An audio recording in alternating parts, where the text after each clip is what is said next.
Bonjour Andy. Bonjour. Merci d'être ici au Figaro. Vous venez effectivement de sortir ce livre Princesse 2.0. C'est aux éditions 404 éditions. On va dire que publier un livre, on a l'impression qu'aujourd'hui pour les youtubeurs, c'est presque un passage obligé.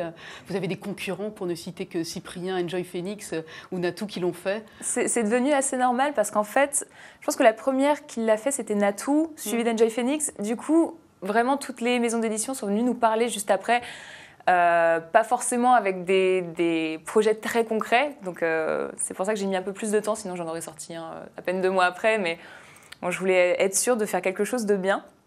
Et 404 est venu me parler de façon vraiment très très cool. Je me suis dit, elles ont l'air vraiment sympas, elles étaient motivées, elles m'ont envoyé un email super long pour me motiver, pour me convaincre. Oui, parce qu'on est quand même un peu surpris de cet intérêt pour le papier, ce vieux média, quand on est spécialiste des réseaux sociaux comme vous l'êtes, du 2.0. Pourquoi cette diversification sur ce média-là? C'est justement envie de faire autre chose. Parce que bon, YouTube, on fait des vidéos tout le temps et au bout d'un moment, on se dit, j'aimerais bien savoir si je suis capable de faire autre chose, si je suis capable d'écrire un livre. Et on se dit, si les autres, ils ont réussi, est-ce que moi, je suis capable de le faire? Vous auriez eu tort de toute façon de vous priver de cette publication, parce que quand on voit les chiffres qu'a réalisé Enjoy Phoenix l'an dernier, en 2015, elle a sorti son livre qui s'est vendu, je crois, à près de 200 000 exemplaires, ce qui est énorme. Elle était à un moment donné même le livre le plus vendu en France devant Guillaume Musso. Vous qui avez plus d'abonnés qu'elle, est-ce que vous pensez en vendre au moins autant? Non, parce que ça, alors, sur ma chaîne YouTube, je dois avoir du 70% de filles, 30% de mecs. Enjoy, je crois qu'elle a vraiment quasiment que des filles et mon livre est très très féminin. Vraiment, là j'ai vu sur mes dédicaces, il y avait 5 mecs pour environ 500 filles. Enfin, c'était pas, je sais que ce ne sera pas un succès auprès des mecs, mais je voulais vraiment faire quelque chose pour les filles, qu'elles se retrouvent dedans, qu'elles se retrouvent toutes dedans.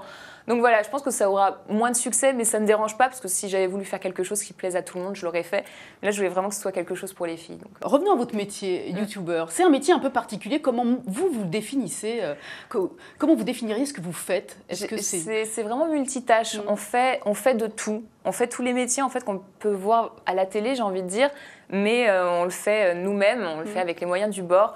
On va être scénariste, on va être acteur, on va être réalisateur, on va être directeur de prod, on va être producteur, on va être monteur et on va être community manager. Donc on fait tout, mais bon, ça reste avec les moyens du bord. Est-ce que vous diriez que votre démarche, elle est artistique ou presque militante? Parce que vous vous adressez aux filles, mais vous envoyez malgré tout des messages à ces filles. Je me dis, tant qu'à faire, autant, oui, si j'ai un message à faire passer, bien sûr, je vais le faire, parce que j'ai 2,5 millions de personnes qui me suivent. Si j'ai quelque chose à dire, tant qu'à faire, autant le faire. Mais après, non, c'est plus artistique, parce que quand je suis arrivée sur YouTube, je ne me suis pas dit, j'ai des choses à dire aux gens, faut qu'ils m'écoutent. Je me suis juste dit, j'ai envie de voir si les gens seraient intéressés par ce que je fais, tout simplement. Et voilà, après, mon livre, bien sûr, il y a un message, je fais passer un message dedans. J'espère qu'il passera d'ailleurs, parce que ça me désole un petit peu de voir ce que peut devenir les réseaux sociaux parfois. Donc voilà, je me suis dit... C'est quoi votre message fondamentalement? C'est juste arrêter avec les réseaux sociaux et arrêter de trop essayer d'attirer l'attention, la mauvaise attention en fait. C'est-à-dire comment dire? C'est toutes ces... en fait, surtout avec Instagram, je vois les petites qui me suivent. Je vois toutes ces adolescentes et je vois parfois leurs comptes. Et je vois le genre de photos qu'elles prennent et je me dis, qu'est-ce que ça fait passer comme message? Et je me dis, moi, si j'avais fait ça quand j'étais jeune, mes parents, ils m'auraient... Mais vous parlez de quoi? De photos un peu dénudées de certaines jeunes filles qui c'est des photos un peu qui se mettent en avant sur leur féminité un peu trop exacerbée? Pas mettre en avant sa féminité, mais peut-être le faire trop tôt, quand on est trop jeune, et vouloir prendre, pour exemple, des filles qui en font trop et qui montrent quelque chose qui, au final, ne sont pas forcément. C'est-à-dire sur les réseaux sociaux, enfin, celles qui vont le mieux marcher, c'est celles qui vont être le plus sexy, qui vont en montrer le plus, qui vont montrer tout ce qu'elles ont. Et c'est pas forcément la réalité, parce que ces filles-là, on l'a beaucoup vu dans les médias ces derniers temps. Toutes ces filles qui étaient sur les réseaux sociaux, au final, arrêtent parce qu'elles disent « c'est pas ma vie, j'ai pas envie de donner une mauvaise image de moi ».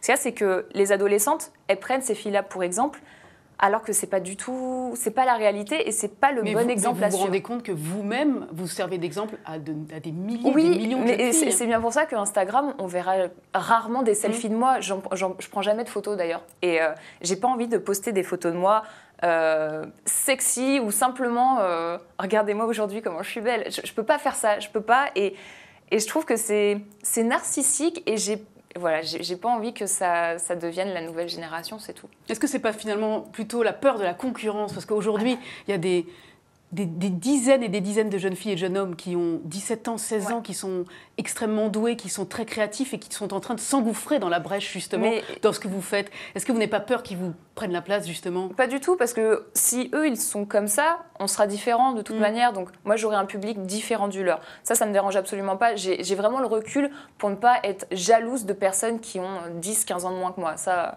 vraiment, je m'en fiche. D'ailleurs, il y a beaucoup de monde qui me demande si je suis concurrente avec Enjoy Phoenix, mais j'ai envie de dire non, elle fait de la beauté, je fais de l'humour, elle a 20 ans je crois, j'en ai 29, ça n'a rien à voir, je peux pas être jalouse d'une fille qui réussit dans son domaine, jamais. Je l'aurais été quand j'avais 15-16 ans sûrement, mais maintenant j'ai vraiment pris ce recul-là, donc j'ai plus ce problème-là. Après, je me dis, les ados qui arrivent sur YouTube, ça par contre ça me fait peur, mais pour eux en fait, parce qu'ils en montrent trop, ils ne se rendent pas compte de tous les dangers qu'il peut y avoir derrière. C'est-à-dire, moi, à mon âge, je vois tous les tarés que je peux avoir qui me suivent.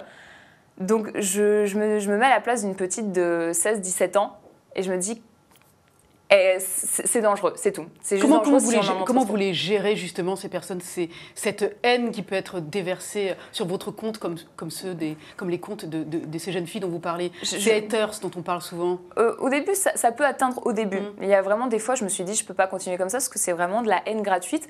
Après, au bout d'un moment, on s'en fiche. On a tellement de gens qui nous soutiennent que les haters, on les regarde même plus, vraiment. Mais les personnes dont je parlais avant, c'est plus des gens qui sont fans, mais trop fans, et qui veulent s'immiscer dans notre vie privée et qui vont tout faire pour. C'est-à-dire, j'ai des gens qui viennent jusqu'à sonner chez moi, qui restent en bas de chez moi toute la journée, qui vont aller chez mes parents, qui vont sonner chez mes parents, appeler chez eux.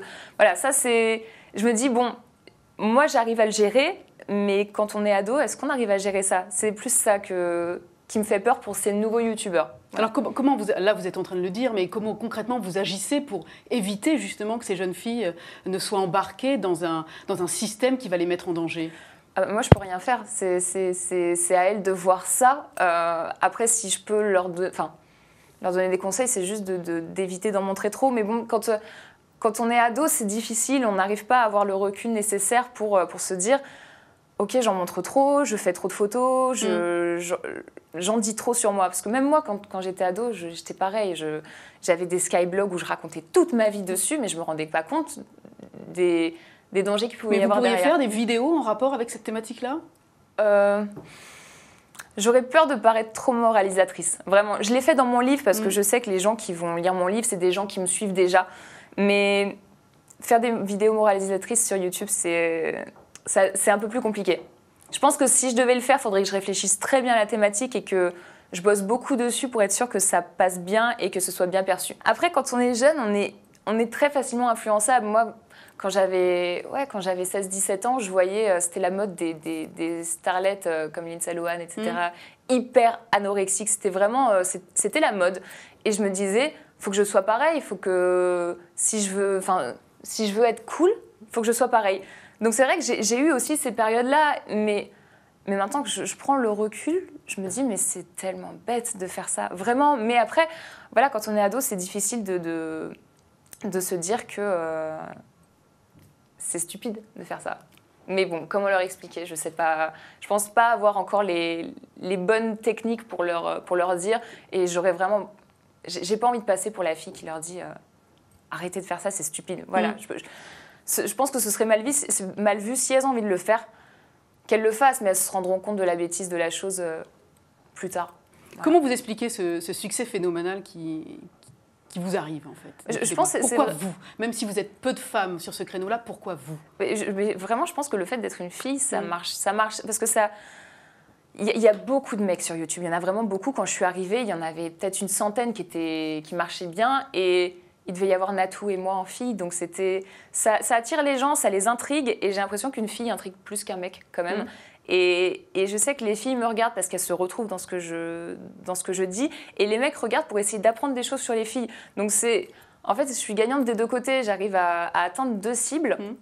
alors que je cible vraiment que les filles à la base. Vous vous voyez où, Andy, dans les 5 prochaines années? 5 prochaines années, c'est à la fois loin et en même temps, ça va aller très vite. Ouais. Vous envisagez votre carrière comment? Même moi, je ne saurais pas vous répondre, parce que je saurais même pas dire où est-ce que je serais dans une année. Parce que dès que comment vous envisagez l'évolution du métier, par exemple? Je pense que ça va continuer pareil. En fait, je me dis... je sais pas, mon public, je pense qu'il va continuer de me suivre ou se renouveler. J'aurai toujours un public assez jeune, donc ça marchera toujours, je pense. Mais vous n'allez pas pouvoir faire ça pendant des années. Ah non, c'est sûr, mais c'est d'ailleurs pour ça que j'avais envie de faire un livre, parce que je me suis dit, bon, ça va changer un petit peu, je vais voir si j'aime bien faire ça, si ça marche, si c'est quelque chose qui me plaît. Et voilà, et après j'ai toujours d'autres projets à côté. Mais on imagine que vous avez été approché, ou par des chaînes de télévision, comme il y a quelques années avec Cyril Hanouna, mais... Il y a bien des choses qui sont peut-être en cours ou à venir et pour lesquelles on vous a fait des ponts d'or ou des... Oui, mais c'est pas en télé ou quoi que ce soit. J'ai vraiment envie de rester sur le web. J'ai été connue par le web, donc je me vois pas juste dire « bon allez, ciao, je vous laisse, je pars à la télé » ou quoi que ce soit.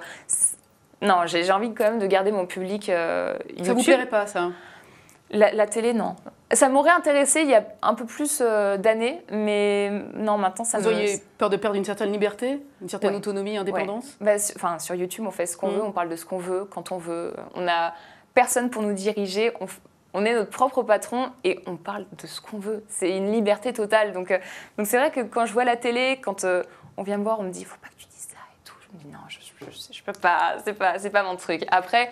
Non, le seul truc qui pourrait vraiment m'intéresser, c'est les séries, parce que je suis fan de séries. C'est mon but ultime. C'est même pas le cinéma, c'est les séries. J'adore ça. Pour y jouer, pour être comédienne? J'adorerais. Mais depuis que je suis toute petite, c'est mon rêve. Le cinéma, on me dit, le cinéma, ça t'intéresserait? Non, pas du tout. Je m'en fous du cinéma. C'est vraiment les séries. Et du coup, je suis en train de bosser sur un truc comme ça, mais que je gère moi-même, au final. Donc vous en seriez l'héroïne? Faut voir. Quel type de personnage vous aimeriez incarner? Ce serait le même style que mon livre. C'est un peu la même chose. Un peu déjanté. Ouais. Très drôle. Merci beaucoup, Andy, d'être venue au Figaro nous parler donc de ce livre Princesse 2.0 aux 404 éditions. Merci d'être venue nous parler de vous aussi et de votre succès. Merci beaucoup. Merci à vous.